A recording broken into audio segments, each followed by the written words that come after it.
Hey, hello everybody. Welcome back to my YouTube channel and my name is Ruben.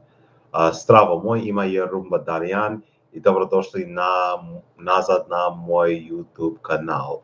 So today we're going to talk about this 27 years later of the Srebrenica massacre or the genocide in Srebrenica, Bosnia. So that was a very a brutal genocide in the Bosnia during Bosnian War because, and I'm going to get into more details of it. So that was a part of the Bosnian genocide that was going on in Bosnia during the civil wars in ex-Yugoslavia. That was from a war in Bosnia, civil war in Bosnia from 1992 until 1995. So that was basically a 3-year war between Serbia and Bosnia, the two former republics of Yugoslavia. So the reason for the massacres in Srebrenica was entirely because uh, there was um, there was UN forces were protecting that area.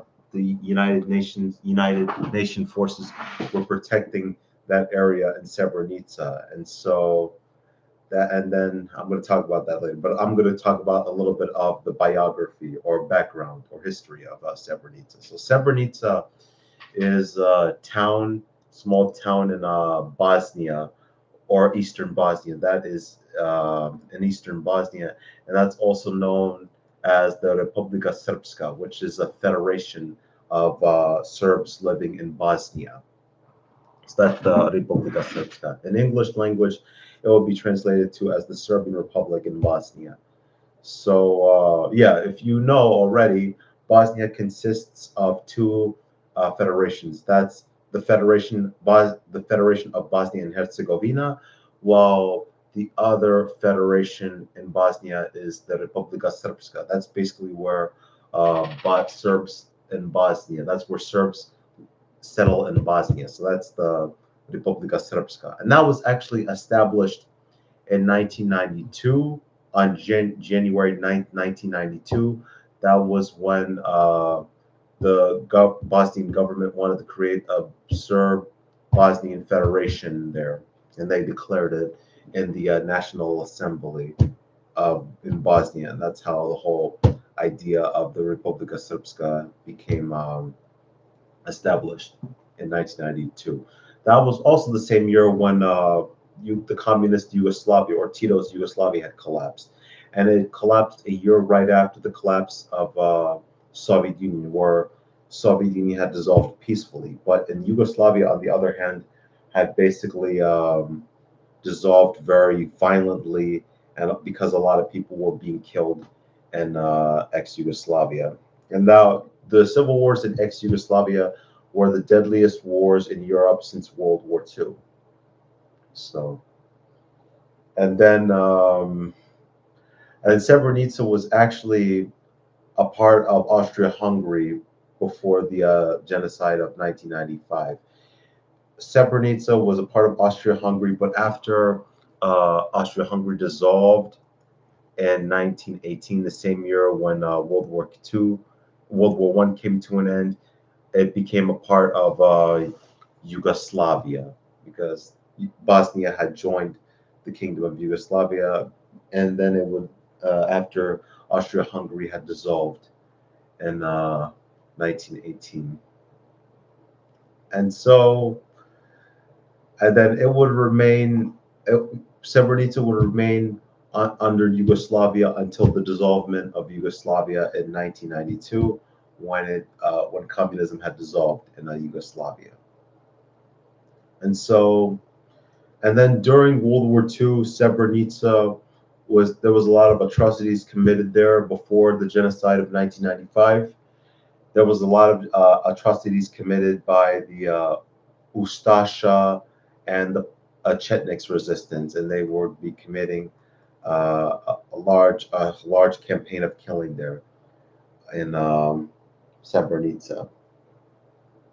And so the partisans had thought the Chetniks and the Ustasha in Srebrenica during the World War II, because if you remember, Srebrenica, that's in Bosnia. And so at the time, in the independent state of Croatia, or in Serbian language, it would be pronounced as Nazavasna Državna Hrvatska. That's the independent state of Croatia, which was a fascist collaborativist country that worked with Adolf Hitler during World War II. And it was the independent state of Croatia was led by Ante Pavlic, who was a Croatian fascist dictator. And so after the war, World War II, Srebrenica was a part of the Socialist Federal Republic of Yugoslavia. Socialistička Republika Federativna Jugoslavia in Serbian language. Yugoslavia in Serbian language. Na srpskom jeziku.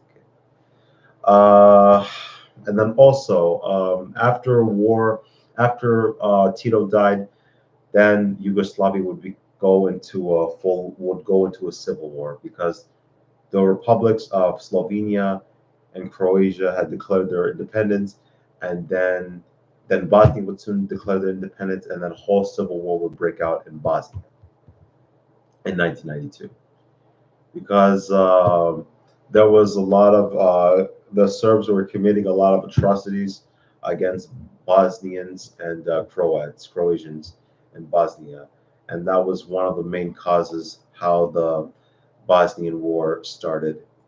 And so Bosnian War was one of the deadliest. The civil wars in Yugoslavia were the deadliest wars in Europe since World War II, because it took the lives of millions of Serbs, Croats, and Bosnians and other ethnic minorities of former Yugoslavia. And so Srebrenica was also gained a lot of tourism, because a lot of foreigners and tourists had came to visit that area prior to the civil wars of ex-Yugoslavia. And so the UN forces had arrived in Bosnia and Sarajevo, no, not Sarajevo, Bosnia, Srebrenica, to protect it from Serb forces. And as a matter of fact, Sarajevo, the capital city of Bosnia, in Serbian it would be pronounced as Bosna i Herzegovina. That was basically being like sieged or being massacred there. A lot of people and not Srebrenica, and Sarajevo, the capital of Bosnia. To je glavni grad Bosna i Herzegovina. So there was a siege in Sarajevo, and that was killed a lot of people. And also, as a matter of fact, it's interesting of mentioning, because the siege of Sarajevo was 3 times longer than the Battle of Stalingrad. That was when the Germans were sieging Stalingrad during World War II, Takom drugom svetskom gradu. And that was also longer than the siege of Leningrad, because the siege of Sarajevo, Ospoda Sarajeva, that basically lasted for 3 years. And so that was longer than the other sieges throughout history.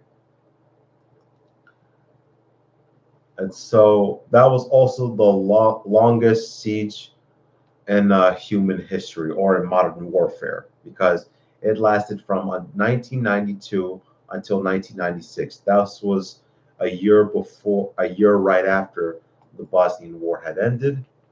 And so and there was a lot of damage caused to Sarajevo, Bosnia. And so at the time, a lot of people, the death total of the siege of Sarajevo was 13,000 soldiers were killed in the siege of Sarajevo, and the Bosnian in the siege of Sarajevo on the Serbian side, and then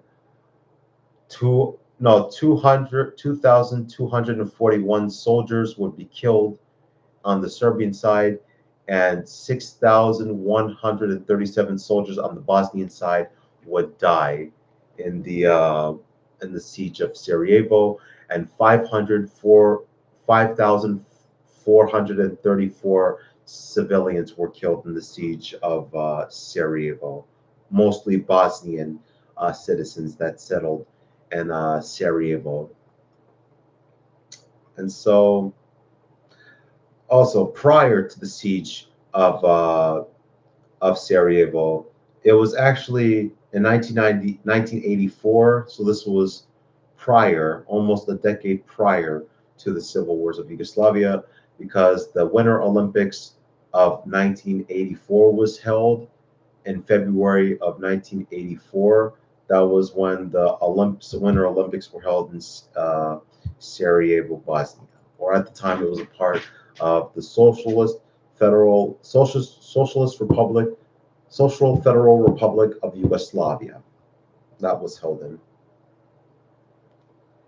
and that was where the Summer Olympics of 1984 were held. And also there was and also Sarajevo would be reconstructed, and then it would be the way it looks right now in our present time. So Srebrenica, that was basically protected by the UN forces, but in 1995, at the time of the massacre, that was basically where the Serbian Bosnian forces under Ratko Mladic, who was a former Bosnian Serb general who committed the atrocities in Srebrenica, had overran the UN forces, and he ultimately entered the city. And then he deported all the women, Bosnian Muslim women, and they would soon be raped by the Serb forces, which was kind of awful, an awful thing that the Serbs did during the war. And then also, and then on July 11th, 1995, that was when the genocide in Srebrenica had took place, and then 8,300 Bosnian men and children were ultimately killed by the forces, by the paramilitary organization, also known as the Scorpions, which was a military movement from Serbia, and they massacred the Bosnian Muslim men, women, no, Bosnian men and children. 8,300 Bosnian men and children were killed, and the women were transported, deported, and they would soon be raped by Serb forces. So raping was also used in Bosnian War, because that was one of the things that they were doing. That rape was very often used in Bosnian War, and so and then the genocide in Srebrenica would end on July 22nd of 1995, and then that was when the genocide in Srebrenica had finished. And so a lot of victims have been identified in our time right now, and there's a lot of victims that we are still trying to identify who died in Srebrenica. And so throughout the years in the aftermath of Srebrenica and the aftermath of Bosnian War, basically there would be a memorial dedicated to the genocide in Srebrenica, and there would be a memorial there dedicated to the victims who died there. And so the reason for this attack, or reason for this genocide in Srebrenica, was because the Serb forces in Bosnia were being attacked by Bosnians, and that's how Bosnian military forces, and that's how the Srebrenica genocide had took place, and that was one of the reasons for it. And so the perpetrators of the Srebrenica would be brought on trial, or they would be captured, because Ratko Mladic and Radovan Karadzic would basically be placed on trial. Radovan Karadzic would be captured in 2008, while Ratko Mladic would be captured in 2011. So they were 3 years apart. And so, and then Milosevic would be placed on trial for the genocide committed in Bosnia and Kosovo, and then he would die in 2006. But his trial would not be finished because he died in 2006, in March 11, 2006. And so basically, I don't know, in the aftermath of Srebrenica, there would be a lot of hate between Bosnians and Serbs because of their ideologies. But throughout time, there's some Bosnians and Serbs that get along with each other, and there's some Serbs and Croatians who are peaceful to each other. They don't hate each other, basically.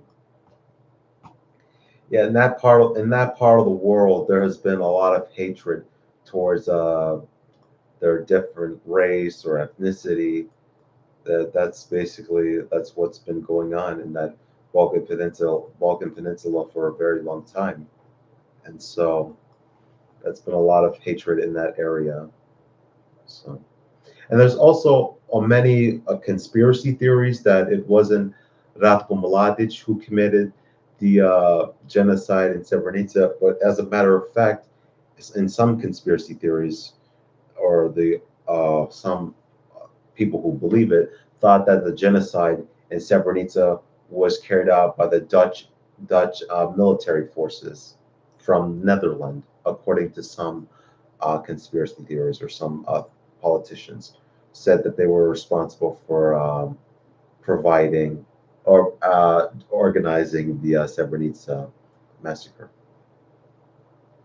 And so also the Dutch forces were blamed because they failed to provide security in Srebrenica to prevent the genocide from happening there, and they were blamed for not providing security to Srebrenica. And so there was also a lot of there were a lot of tombs in Srebrenica. That's basically where the coffins of each victim that has been murdered in the massacre were basically buried there. And so also, as a matter of fact, in 2003, former President Bill Clinton has opened a memorial, Srebrenica Genocide Memorial, to honor the fallen victims of the genocide there. And so the project to create the Srebrenica Genocide Memorial costed was around $5.08 million. So that's how much it was to create the memorial there. And so also there was, at the trial of Milosevic before he died in 2005, there was actually a video of the Srebrenica massacre, and they showed it at the trial of Milosevic at The Hague in the Netherlands. And so the video was 2 hours and 35 minutes long, and then basically that was where they showed the Eastern Orthodox priest was blessing the several members of the Serbian military unit known as the Scorpions that organized the massacre in Srebrenica. And so throughout the following years, the United States and the United Nations had labeled the massacres in Srebrenica as genocide. And so, and then throughout the years after Srebrenica, Serbia had made apologies for for the Srebrenica massacre. Former Serbian President Tomislav Nikolovic had made apologies for it, and they were not accepted by the Bosnian people. And then his apology, he actually refused to call the massacres in Srebrenica as a genocide. Tomislav Nikolovic had refused to call the massacres in Srebrenica as genocide. And so, besides Ratko Mladic, Radovan Karadzic, and Slobodan Milosevic, other perpetrators of Srebrenica were hunted down and they were arrested, and they were soon placed on trial by. They were actually captured by police forces from Serbia and the Bosnian Serbian Republic and Bosnia, also known as the Republika Srpska. And then, actually, in 2015, Russia had also declared the massacres in Srebrenica as genocide when they said it in the United Nations. That was when it was the 20th anniversary of Srebrenica in 2015, because Russia declared the genocide in Srebrenica as a genocide. That was in 2015, so that was 20 years after the bloody and horrible massacres of Srebrenica had took place. And so, and then also, I don't think that that let's say, then also that area, also that has been attended by many victims who were killed there. And the victims of the families who were killed in Srebrenica would attend the memorial there, and they would see what happened there. So at the time, there was at the time Bosnia was under its president Alija Izetbegovic. That was the president of Bosnia at the time, and then Bosnian War will ultimately end in July of, actually in December of 1995. That was basically when the three men, Slobodan Milosevic, the former president of Yugoslavia and also first president of Serbia, and Franklin Tuchman, who was the president of Croatia, and Alija Izetbegovic, who was the president of Bosnia, would go to Dayton, and Ohio, and they would sign an agreement to bring it into the Bosnian War, and also other officials like U.S. President Bill Clinton and German High Counselor, who was the former president of West Germany, would take part in that meeting that would ultimately bring an end to the civil wars and the war in Bosnia. And so, yeah, those were some of the reasons why the genocide in Srebrenica took place.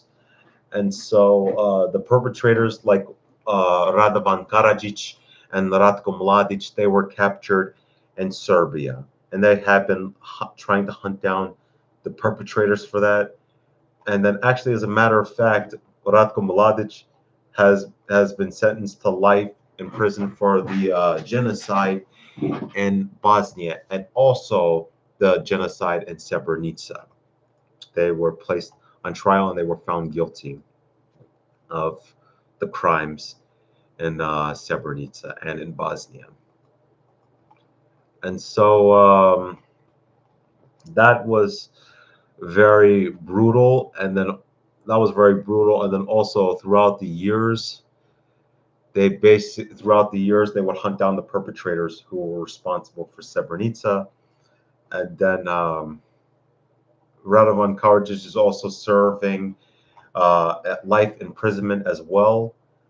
And then he was actually, as a matter of fact, last year in May of 2021, he was transferred to a British prison cell.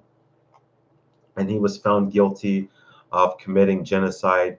Radovan Karadzic was found guilty of committing genocide against Bosnian Muslims, also known as Bosniaks, and Croatian citizens during the Bosnian War. And then after the war, when he was a fugitive, he worked as a private clinic in Belgrade, where he was specializing in the field of alternative medicine and psychology, uh, working as a doctor, basically studying the human mind and behavior. And so, yeah, and then he is actually serving a life sentence.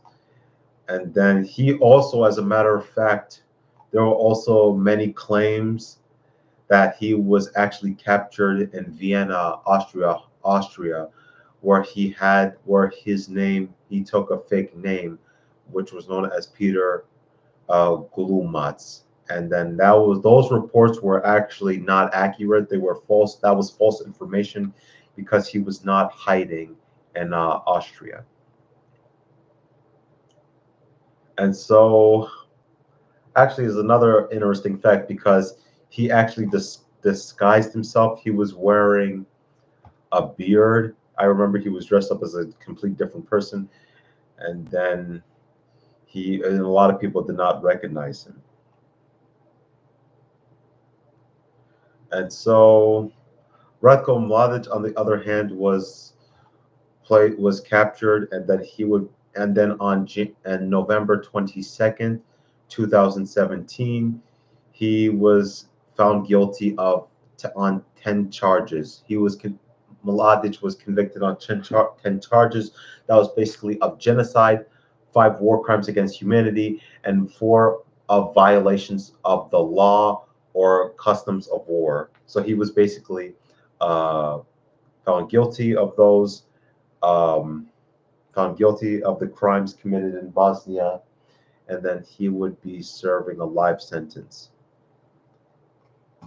And then also, as a matter of fact, also last year on June 8th, 2021, Mladic's final appeal was rejected, and his life in prison sentence was given, and he's actually serving a life sentence in a prison. Ratko Mladic is. And so it was also interesting of mentioning because a year prior to his capture, Serbia had increased the bounty reward for Mladic's capture for €5, 5 million to 10 million euro dollars. That was a lot of money. They gave the person who captured. They offered an award to anyone who captured Ratko Mladic alive for that money. And so, yeah, well, wars in Bosnia had killed a lot of people, and also not just Bosnia, also in Croatia and Kosovo. But I'm going to talk about that in another video, or in another history video, or in another live stream episode.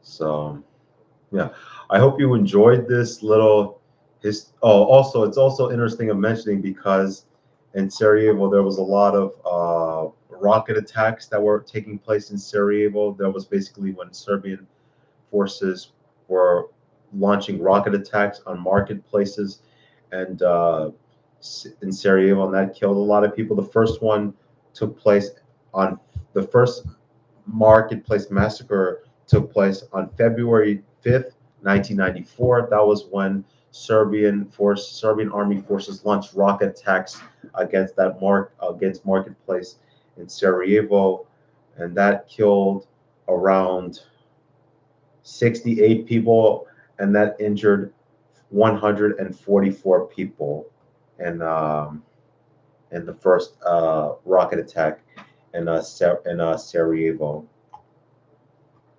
And so, and then the second one had took place on August 28th of 1995.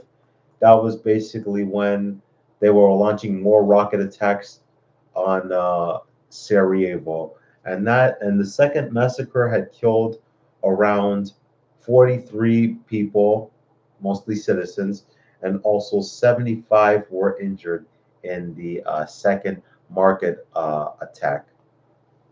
So yeah.